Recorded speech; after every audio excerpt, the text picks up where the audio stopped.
Hey everyone, today we're taking a closer look at an FM radio broadcasting. Ever thought of how radio actually works? And how those tunes and talk shows go from studio to radio? So we'll be talking about the technology that keeps FM radio going and the challenges it faces today, especially with all the streaming options out there. So stick around as we chat with an expert who will give us some insight into what it's like behind the scenes at an FM station. 5, 4, 3, 2, 1.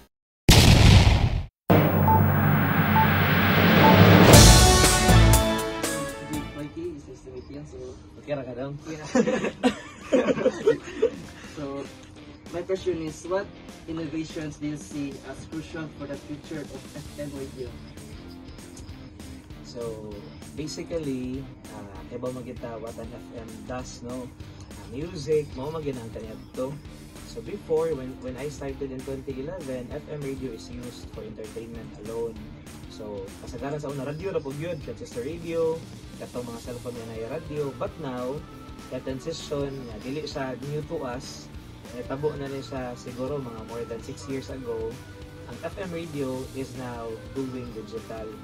So we are the perfect complementary with digital. Kung pasabot, amino silang radio, pero most of our listeners kay mulili sa mo ang online presentation, ang sa inaong namo, sa mga gibuhat within sa mo ang stasyonan. So I think digitalization, di ba, ang mga media aware man mo, TV, radio, and print.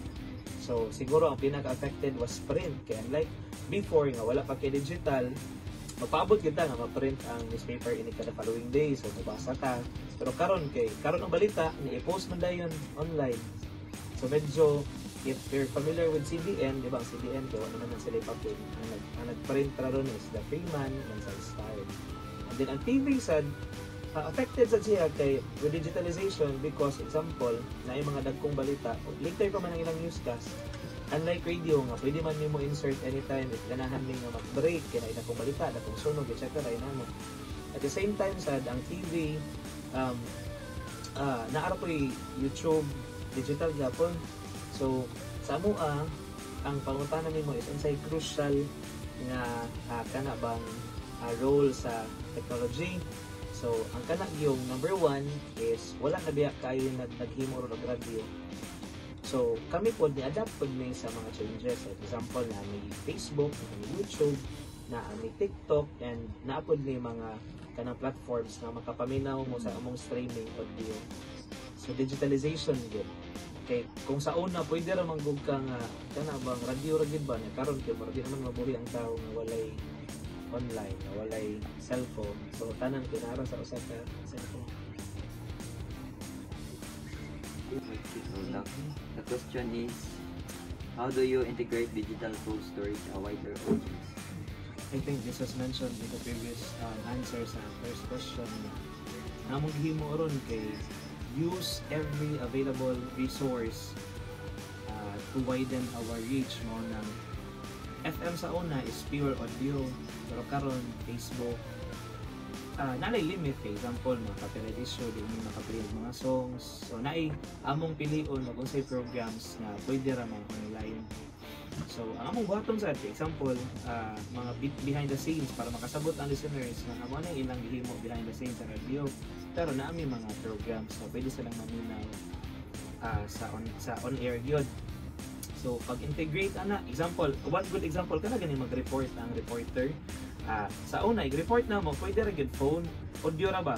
So masud sa radio, pero karon di na gyud na pwede nga audio ra ka. Dapat na gyud na yung mga photo, video, or messenger. So meaning, inig-report sa FM reporters or FM DJ sa gawas, dapat naka-audio na kay ang mga tao ron, more on audio more on visual ba? Gusto sila na yung makita ganito.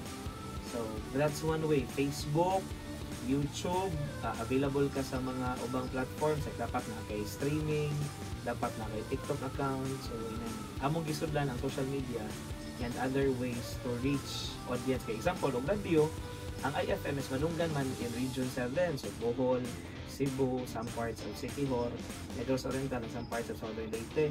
So limit ra diha dapita, pero tungod sa social media mas naanami listeners nga naa sa Luzon, katong mga Bisaya nga nalito, mga Bisaya nga nasa Mindanao. So ang integrate, how do we integrate is just to choose presentations nga pang online nga ang katong pwede magamit sa radio. My third question is, what is technology are essential for modern FM broadcasting? Technology essential for modern FM broadcasting. So since ang business is broadcast mo yun, so number one, dapat mas high-tech na mo ang mga tower. So karon ang tower sa IFM, sa una mo gud ang FM kay kanang pahabugay ba, kanang dapat habog yung tower. So even karon, but naay technology nga mas kinaka sa ubos, pwede ra gihapon na makalabay ka og nindot na signal. So ang company RMN kung asa na bilong sa FM o si DYHP for AM, ini-invest gyud og kanang nindot ng mga equipment. In fact, ikan sa Germany, ikan sa Canada ang among mga equipment. So ang problem lang iya, naay gamay nga mga kanang maguba gani. So paabot wala siya kanang murag supplier nga within Philippines ba. So that's for the business nga karaan ng FM. But when you say kanang tungod sa digital, sa una dili binani mong setup. If ang setup na mo kay wala na mga camera, wala na mga monitor, wala na OBS. So ni kuan gyud invest gyud ang company kanang OBS nindot na camera kay para na nindot ang presentation sa digital. Mo invest gyud og kanang pang visual ba niya. Kani sa una gipipit ra karon gyud pinahayag na gyud kay parang kinig kita sa kanang Facebook kay nindot pud kanang kay visual man siya. Visual siya. So mao na ang amo ang gihimo nga ang consideration permi sa amo ang setup kay apil na gyud ang visual. Unlike sa una nga pure audio. Sir, and I will be the last interviewer of this group, and I will ask about the biggest challenges of FM radio and age of digital streaming and the rise of AI.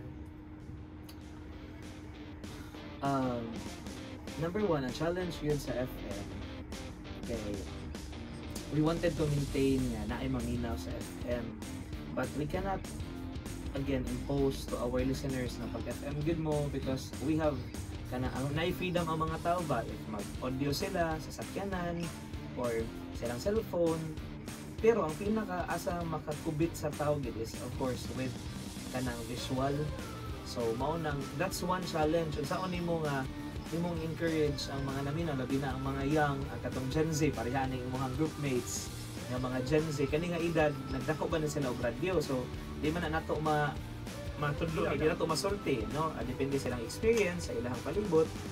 So one challenge is unsaon na mo pag-promote ang FM listening nga maminaw sila audio lang, but of course di man pwede nga mo stick mi diha, dapat ni move forward. So that's why gitagan og option paminaw mo FM but with visual presentation. Facebook kanang makita nila no, so that's kana bang kumbaga i-challenge at the same time kay sa una klaro man god what an FM does and what an AM should do. So ang FM klaro kay ito ang music radio, entertainment. Ang AM ay maghimo sa balita, public service, drama. Pero karon if you listen to IFM, if you listen to our products, kanang wala na gid siya, di na siya mo matter if it's AM or FM as long as you provide the demand of the market. So kanang if maminaw mo kay FM karon, among kadlawon kay news na aming mga live reports with Facebook na and then karon nadungog nimo sa Attorney Rufil karon nga time slot na naka-hook up na sa tong AM for the commentary unya at ikalauna unya kay naapod may kanang drama Dear FM unya naapod may drama sa gabi kanang What's the Style. So and then among mga news kay morning kaning alas 6 commentary, so alas 4 pa lang news na, alas 6 commentary, 7:40 among own pod nga newscast ni DJ Mikey ug ni Maria Bogart. Then ang ubang mga DJs pod mo report gikan sa gawas. Unya music lang may kanang udto music ni ana inig alauna drama alas 3 kay balik na punta sa news. And labi na karon nga napod mi public service.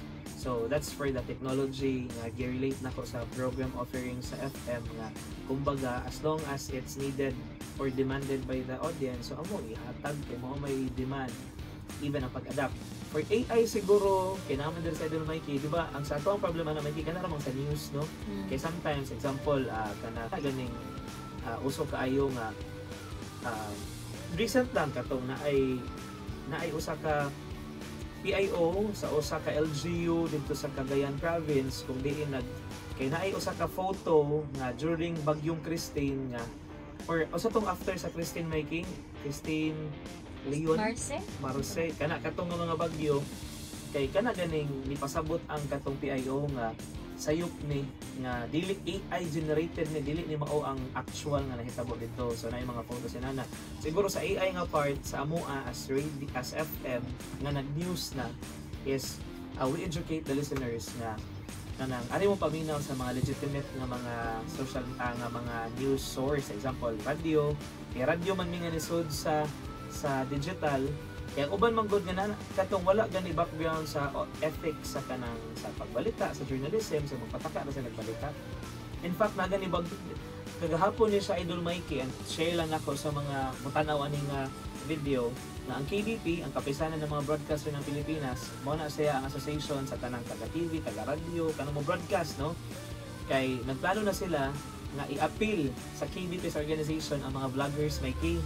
So na-plan nga i-appeal ang mga vloggers, i-recognize sila, pero they will undergo training, seminar, para nga dili sila magpataka sa social media o report. So siguro that's it sa amo ang challenge.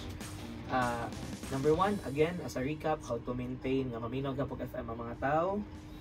Siguro ang amo ang challenge sa mo ana is innovate og mga program, dili pwede nga kung sinaandan kay mao na to ba. So tagaan na magdaghang variety ang listeners para nga ug di man sila whole day nga maminaw but a specific time slot ilahang paaboton. Kaya anyway, pwede naman nga dili radio nga transistor, kundi pwede naman sa online sila matanaw. And then for the AI, wala man miingon nga naabay AI radio so far, wala may inana, but more on the information nga mo ang ihatag sa on air. So among buhaton is to verify, fact check, and to kuan gyud never be kana bang say tawag ana kanang to air or to kanang spread news na AI generated kanang dili siya legitimate or kanang kumbutang ta kanang puro siya edited ba.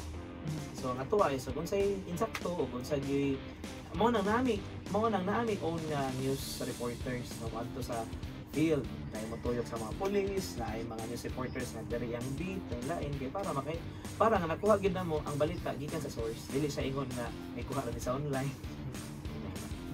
So thank you for the questions. Actually kasabot ni kani siya dili di bago na mo gyud dugay-dugay na ni na challenge sa FM siguro mga more than 6 or 7 years ago pag transition sa FM nga mura na pag AM meaning katong FM karon mohatag na og pagbalita. That's a wrap up for our vlog on FM radio broadcasting. We'll learn how radio stations work and what they do to keep up with streaming and other digital stuff. Hope you guys enjoyed it and learned something new. Thank you guys for watching and don't forget to like and subscribe for more cool topics. Catch you in the next one. Bye bye.